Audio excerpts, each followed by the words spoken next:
All right, YouTube, we got another project on our hands. This here is a 2004 Toyota Matrix. Now, this Toyota Matrix was for a buddy of mine. It had issues with the CV axle, which you see here in the back, that had to get replaced.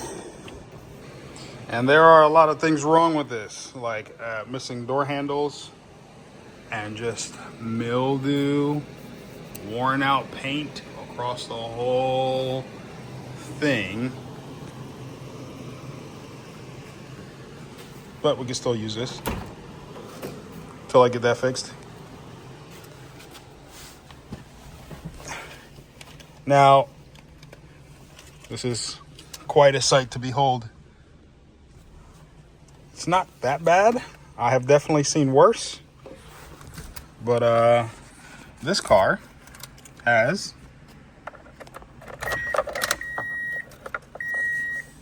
180,000 miles.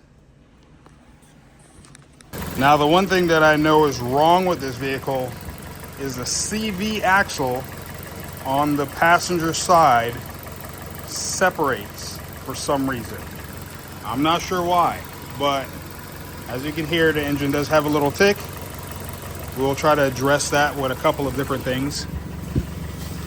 And I do see a couple of leaks, but it doesn't look like it's dripping anything. This is all dried stuff, so just ignore that. But underneath there, you can see the dried up oil, and you can also see that CV axle right up there, separated. There's also just quite a few random things going on with this vehicle, like this here, and then this wiring down here that's going to those fog lights. So I'll get all of that taken care of. I don't even know if I'll keep this paint color. I might, or I might just paint it, or if I sell it to someone, do that as a project. And also address these headlights. But it looks like I have my work cut out for me. And the last thing I forgot to mention about this Matrix is it's a manual. So this thing is definitely gonna drive pretty good.